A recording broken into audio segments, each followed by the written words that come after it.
Bonjour, c'est Gilles du site boursicoté.com. Voici l'analyse technique des principales matières premières. Nous sommes aujourd'hui le vendredi 28 juin 2013.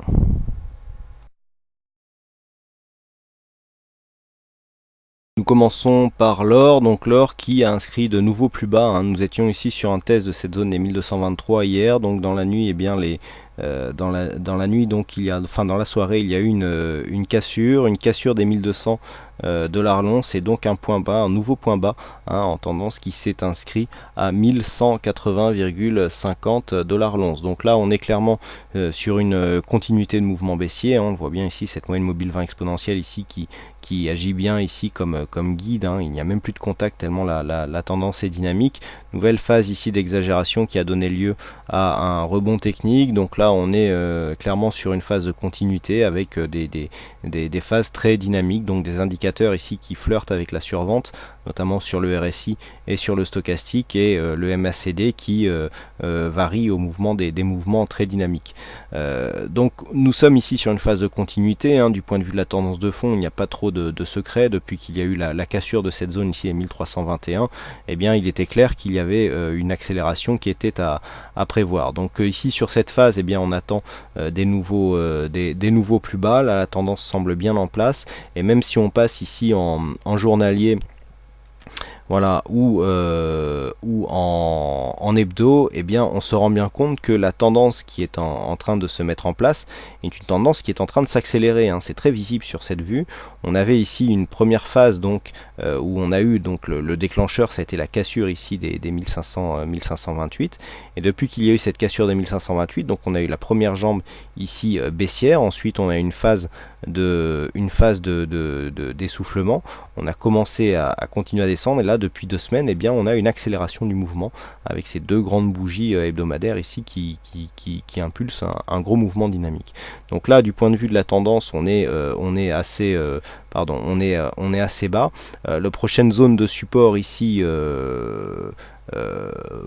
long terme, je dirais, se situe, on l'a quasiment touché, puisqu'elle se situe à 1176 dollars l'once. Donc là, par rapport à ce point bas ici qui a été touché donc à 1180, on peut considérer que nous sommes dans l'épaisseur du trait, et donc il devrait y avoir un rebond technique, enfin il pourrait y avoir un rebond technique qui s'effectue à partir de cette zone. Donc sur une vue, je dirais, moyen long terme, on peut revenir ici sur les 1260 pour consolider un petit peu d'un point de vue long terme. Donc, mais par contre, la dynamique ici d'un point de vue court terme est très puissante et toujours bien en place. Donc on est baissier encore à tous les niveaux sur le métal jaune.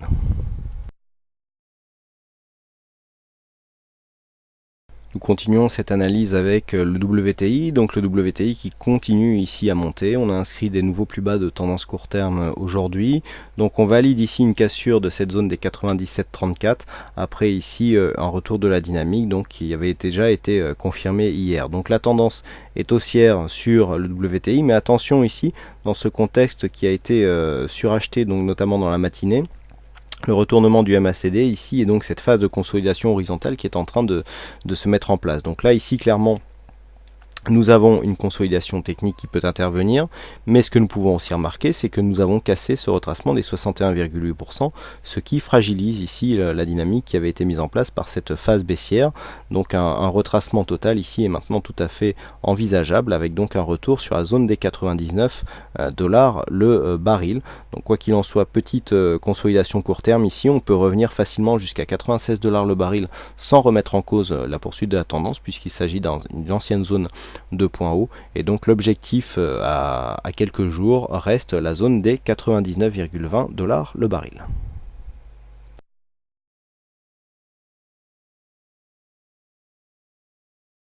Et enfin nous terminons avec le Brent, avec une configuration nettement moins dynamique, puisque nous venons de voir sur le WTI avec une cassure des 61,8, et bien sur l'équivalent du Brent, nous sommes à peine ici dans la zone 50-61,8 pour cette zone de plus haut, avec une dynamique qui est vraiment poussive par rapport à ce que nous avons sur le WTI. Donc là on est en train de tourner autour du pot à 103 dollars le baril, avec donc un prix qui a du mal à monter. Donc Contexte, bon, pas trop suracheté, hein, on a un surachat sur le stochastique mais qu'on ne retrouve pas sur le RSI. Malgré tout, il y a un retournement ici du MACD qui peut nous faire craindre une consolidation et donc un retour sur cette zone de support, voire ici la zone des 101,80 $ le baril. Là maintenant, pour continuer la dynamique, il faudrait valider une cassure de ce point haut qui se situe à 103,43 $ le baril. Donc pour l'instant, hein, comme je le disais, une tendance qui certes reste haussière, mais qui quand même est beaucoup moins dynamique que celle que nous avons sur le WTI. Voilà ce que l'on peut dire donc sur cette analyse technique des principales matières premières. Il ne me reste plus qu'à vous souhaiter à toutes et à tous un bon week-end, bonne chance dans vos trades, bonne soirée, et on se retrouve donc dès la semaine prochaine pour d'autres analyses techniques en vidéo. Bon week-end à tous.